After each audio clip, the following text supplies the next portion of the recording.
Hey guys, what's up? This time I'm filming with the iPhone's speaker. So it's quite windy today. We'll see how the speaker fares. But man, this footage is insane. Like I'm literally able to film pretty high quality stuff just on my phone.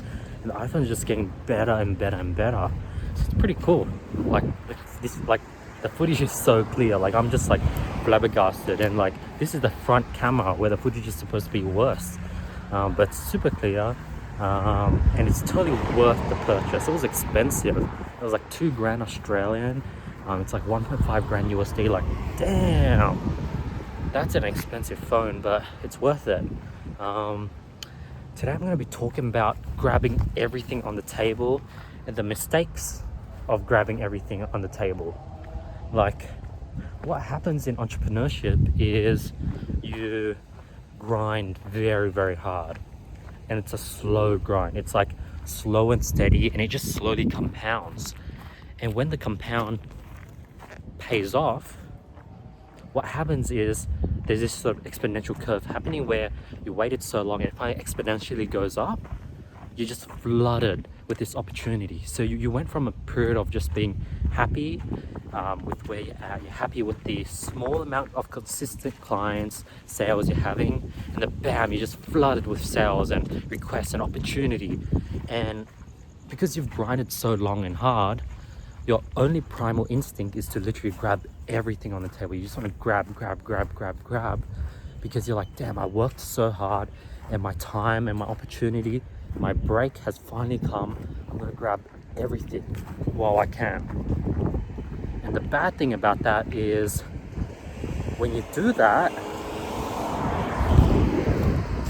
you are not used to that workload. You're not used to having that much money come in because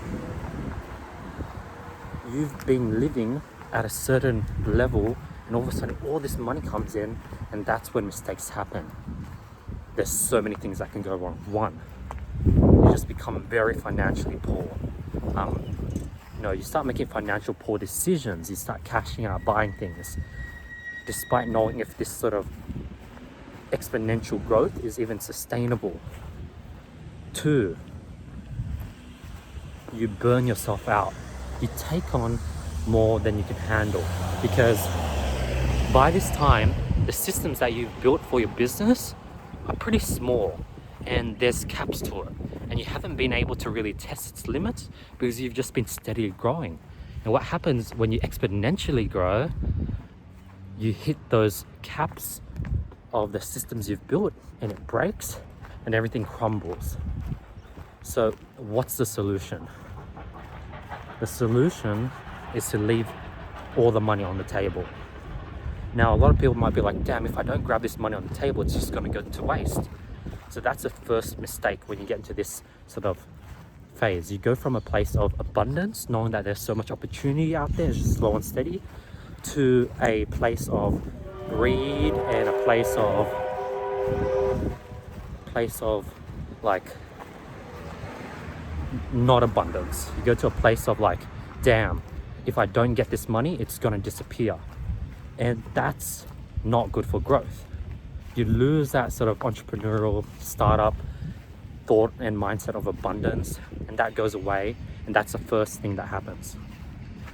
Two, so you need to leave money on the table and not let that mindset break you.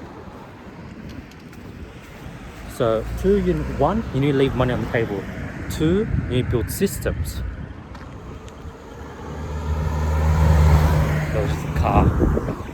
You need to build a system to handle these increased loads. Like, you need to give yourself time. You need to really become a worker to an operator. You need to start hiring people, start building, start taking a step back from doing the grind and planning out systems so you don't have to grind, and so that you can sustainably take all this opportunity. So you really just have to let the money sit on the table and be like, wait for me, I'm gonna come for you, and not be scared that it's gonna go away, and literally start building and working on your business. Start hiring people that are needed.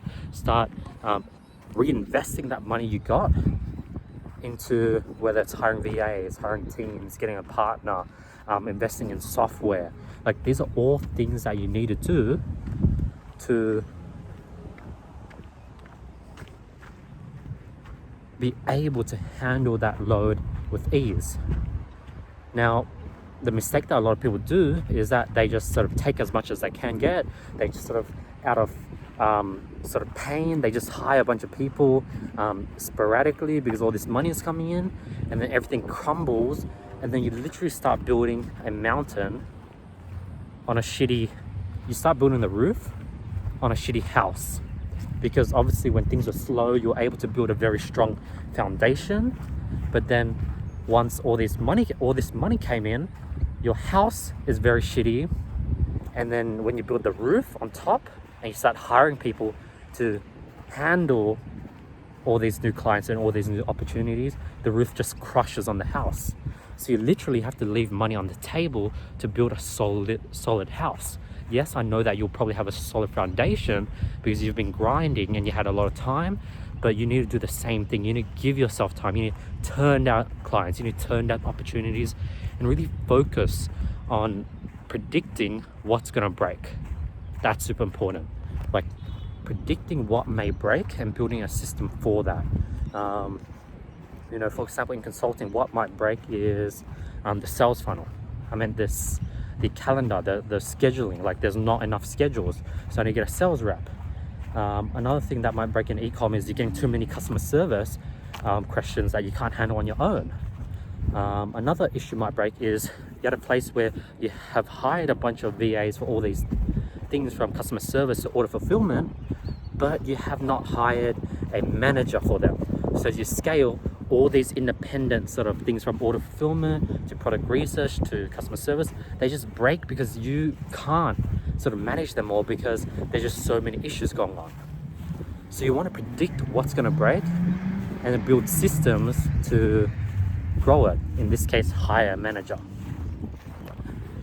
But yeah, that's what I want to talk about, because this is something that I've personally, you go through it many times in your stage. Like, I'm currently going through that, where things are exponentially growing. The flywheel effect is in motion, and I need to take a step back and really double down on building systems to maintain this growth and really leave a lot of money on the table. That's what I'm already doing. And like, you don't even have to, technically, yes, I'm leaving money on the table. But what I've done is, you want to focus on what brings in the majority of income. You use 80-20 rule. Right now, to make up that time to build the systems, I've cut down 80% of my workload that was generating 20% of my income. I'm focusing on that 20% of my work that brings in 80% of my income. So that frees up an extra 80% of my time. Now, I am leaving 20% of money on the table, and that 20% compounds over time, so you lose quite a bit over time. But I'm willing to do that in order to build these systems so that I can literally take 100% of the pie. So yeah, this was a pretty good podcast. I'm very happy with this. I hope you guys were able to get some value. I hope I really appreciate you guys listening to this podcast. I appreciate the 6-7 viewers I have that listen to every one of my weekly podcasts. I want to get to a point where I can do 2 of these a week. I'm not there yet because I am quite busy. This is sort of just a side hobby.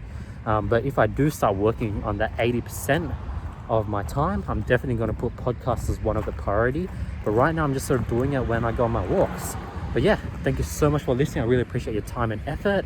Hopefully you guys were able to get some value from this. I just want to say thank you so much for giving me your time. And yeah, if you're watching this on YouTube, I'll see you guys tomorrow with more value. And if you're listening to this on podcast, I'll see you next week. Peace.